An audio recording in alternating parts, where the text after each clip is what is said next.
글감이 무엇인지를 한번 생각해 볼게요. 글감. 우리가 지금 쓰려고 하는 것이 이야기인데 그 이야기는 우리 머릿속에 들어있지 않습니까? 그러니까 그 머릿속에 들어있는 것을 잘 찾아내는 게 가장 중요하고요. 잘 찾아낸 다음엔 그걸 가지고 한번 글을 써보는 거죠. 그런데 그냥 사소한 모든 것들이 다 글감이라고 보시면 됩니다. 본 것, 들은 것, 느낀 것, 생각한 것, 경험한 것, 깨달은 것, 주변에 있는 모든 것, 이런 것들이 다 글감이죠. 그러니까 뭐 글은 특별한 것만 쓰는 것이다 라고 생각하시는데 그렇지 않고요. 아주 사소한 것도 다 글감이 되니까 찾아보시면 얼마든지 있다. 그렇게 생각하시면 됩니다. 자, 내 자서전에 무엇을 담을 것인가. 고난 극복 스토리가 가장 중요하고요. 어떻게 극복했는지 그것을 쓰는 게 제일 좋겠습니다. 또 자서전이 뭔지를 한번 생각해 보는데 그냥 쉽게 이렇게 생각해 보시면 돼요. 내가 살아보니 뭐뭐 하더라. 요것을 쓰는 게 자서전이다. 간단하게 생각해 보시면 그렇게 정리하시면 되겠고, 영화 한 편을 딱 보잖아요. 그러면 영화에서 내가 봤던 장면들이 떠오르지 않습니까? 영화관에서 나갈 때, 다 끝나고 나갈 때, 만약에 친구하고 같이 영화 한 편을 봤다고 한번 생각해 보세요. 극장에 가서 영화를 보고 끝나서 이제 집에 돌아간다. 그냥 돌아가지 않고 가면서 얘기를 하죠. 아, 이 영화 어땠어? 재밌었어. 뭐 어떤 배우가 나와서 그 사람 연기가 참 훌륭했어. 어쩌고 저쩌고. 그 영화에 대한 총평을 막 하지 않습니까? 시키지 않아도 합니다. 그러면 이렇게 생각해 보시면 돼요. 영화 한 편을 보고 나서도 할 말이 있죠. 그 할 말이라는 게 이게 글감이라는 거예요. 그러면 좀 더 확대해서 생각해 보시면 그런 거죠. 영화 한 편을 봐도 할 말이 있는데 내가 세상을 지금 70년을 살았는데 할 말이 없겠냐? 그 할 말이 뭐냐? 그것이 바로 자서전의 글감이다. 이렇게 생각하시면 되죠. 영화 한 편과 비교한다면 우리 인생은 어마어마하게 더 많고 크지 않습니까? 그러니까 할 말은 엄청나게 많은 거예요. 우리가 글감을 찾지 못해서 그런 것뿐이지 찾아보면 굉장히 많습니다. 그래서 세상을 다 살아봤는데 할 말이 없다면 그것도 좀 곤란한 거죠. 내가 70평생을 살았는데 할 말이 하나도 없어? 그럼 그게 더 이상한 거 아닌가 그 생각이 듭니다. 그래서 뭐 여러 가지 할 말이 있어요. 내가 살아보니 뭐 이렇더라 저렇더라, 아 이건 좋더라 이건 나쁘더라 하는 이런 이야기들을 모아서 글을 쓰시면 좋겠다 생각하시면 아주 쉽게 접근할 수 있죠. 뭐 글쓰기라고 해서 그렇게 뭐 긴장을 한다든가 두려워한다든가 터부시할 필요는 없다고 봅니다. 자, 요 시를 한 편 읽어보는데요. 귀천이라는 시예요. 천상병 시인. 아마 잘 아실 겁니다. 유명한 시죠. 시를 이렇게 해석할 수도 있고 저렇게 해석할 수도 있고 나름대로 다 보는 사람에 따라서 생각이 다르지만 이거는 우리 인생에 대해서 한번 생각해 볼 수 있는 귀한 시입니다. 그래서 한번 읽어 드리려고 합니다. 여러분도 같이 따라 읽으셔도 좋고요. 읽어보겠습니다. 제목은 귀천.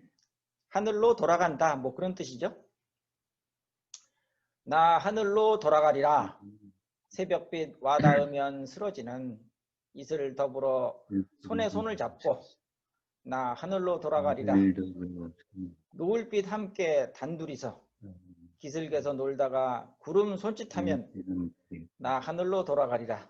아름다운 이 세상 소풍 끝내는 날 가서 아름다웠더라고 말하리라. 저는 이 시를 보면서 어떤 생각을 하게 되냐면 맨 마지막 세 줄, 요것이 가장 마음에 와닿습니다. 특히 마지막 두 줄이 제일 와닿습니다. 아름다운 이 세상 소풍 끝내는 날 가서 아름다웠다고 말하리라. 이게 무슨 말일까요? 우리 방금 전에 이야기했듯이 내가 세상을 살아보니 이렇더라 하는 게 자서전이라고 했잖아요. 그러니까 내가 세상을 살아보고 이 세상살이를 소풍이라고 비유를 한 거죠. 이 시인은. 세상 소풍을 딱 끝내봤더니 어떻더라. 이제 이 세상을 마치고 저승으로 가는 거죠. 가서는 뭐라고 말할 것이냐. 내가 세상에 살아보니까 참 아름다웠어. 행복했어. 라고 말하겠다 하는 것이 시인의 생각이죠. 예, 이처럼 내가 살아온 생에 대해서 내 삶, 그리고 내가 살았던 세상, 그리고 내가 만났던 사람들, 내가 만났던 여러 가지 사건들, 이런 것들을 다시 한번 생각해 보면서 정리하는 게 자서전이다. 이렇게 생각하시면 아주 쉽게 접근할 수 있습니다. 조금 더 요약을 해본다면 이런 거죠. 자서전은 일가견을 담는 것이다. 일가견이 뭐냐? 어떤 문제에 대해서 독자적인 경지나 체계를 이룬 견해를 일가견이라고 하지요. 예를 들자면 이런 거예요. 나는 말이야 술에는 일가견이 있어. 술에 관한 할 말이 있어. 그다음 나는 말이야 여행에는 일가견이 있어. 나는 말이야 축구에는 일가견이 있어. 나는 말이야 골프에는 일가견이 있어. 이런 말들을 많이 하죠. 자, 여기서 말하는 일가견, 이거는 내가 그 문제에 대해서 이러이러한 생각을 갖고 있다는 거예요. 내 생각을 글로 표현하면 그게 자서전이 되는 거죠. 뭐 별거 있습니까? 그러니까 여행 좋아하는 사람은 나 여행 여기 다녀봤어. 여기 가니까 이게 좋고 여기 가니까 이게 나빠. 이거는 추천할 만해. 이거는 그렇지 않아. 이렇게 말할 수 있는 거. 이런 것들이 다 자서전에 글감이 되는 거죠. 축구를 좋아하면 축구 내 앞에서 얘기하지 마. 축구에는 또 내가 일가견이 있지. 말이야 뭐 어쩌고 저쩌고 이렇게 풀어놓는 이야기들이 있어요. 또 술 좋아하시는 분들은 뭐 술에 관한 에피소드가 얼마나 많이 있겠습니까? 그런 것들이 다 이야기거리라는 거죠. 이런 것을 잘 찾아보는 게 자서전 쓰기의 핵심이다. 이렇게 생각하시면 되겠습니다. 자, 연대표 작성하기라는 것도 있는데 요거는 넘어가고요. 그 다음에 글감 찾기, 이슈 찾아보기.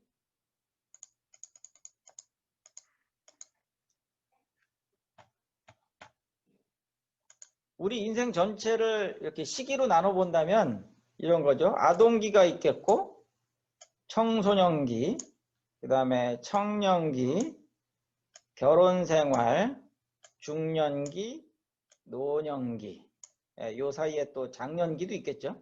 중년기, 장년기, 노년기 이렇게 해당이 될 텐데 그렇다면 중요한 이슈는 뭐냐. 아동기 때는 어떤 이야기들이 있었느냐, 어떤 사건들이 있었느냐를 한번 생각해 보는 거예요. 내가 자란 환경, 이건 내가 선택한 건 아니지만 이러이러한 환경에서 자랐어. 부모는 어떤 분이야? 내가 선택한 건 아니죠. 스승은 어떤 분이고 또 이웃은 어땠어? 여기서 글감을 찾아볼 게 굉장히 많다는 거죠. 그 다음에 청소년기, 반항기 때는 어땠느냐? 또 사춘기 때 내가 만난 친구들이 있지 않습니까? 예. 한 사람 한 사람을 생각해 보면서 그 친구에 대해서 뭐 말할 게 있으면 글로 쓰는 거고 그렇게 하나하나 찾아보는 거죠. 청년기 때는 취직에 대한 생각을 했을 거고 연애 중요하죠. 목표, 도전 뭐 이런 것들이 중요한 이슈가 됩니다. 인생 전체를 한번 돌아보는 거예요. 결혼 생활했을 때는 결혼 전과 후 뭐가 달라졌는가 뭐 이런 거. 그 다음에 육아, 아이를 키우는데 이런 점은 힘들었어. 뭐 이런 점은 좋았어. 직장 문제도 있겠죠. 또 중년기로 넘어가면 경제 수준, 돈 얘기죠. 돈. 또 갱년기. 갱년기 그러면 또 우울증도 생각나죠. 갱년기 우울증이 찾아왔을 때 굉장히 힘들었어. 사업하는 사람도 있고 안 하는 사람도 있지만 여기 이제 해당되시는 분은 쓰실 거리가 좀 있겠고, 해당이 없는 분은 또 그냥 넘어가면 되죠.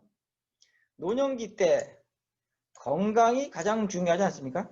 그 다음 재산관리, 재산을 모으는 게 아니라 이제 지금은 관리를 해야 될 시점이야. 노년기가 되면 그렇게 되죠. 또 취미활동 중요하죠. 그 다음에 친구관계. 나이를 먹을수록 친구가 없어지긴 하는데 그래도 그렇다고 해서 친구가 없는 건 안 좋죠. 단 몇 명이라도 친구를 사귀면서 정신활동을 하는 게 좋습니다. 그래서 이렇게 시기별로 중요한 이슈들을 찾아보면서 여기에서 글감을 하나씩 떠올려 보는 겁니다.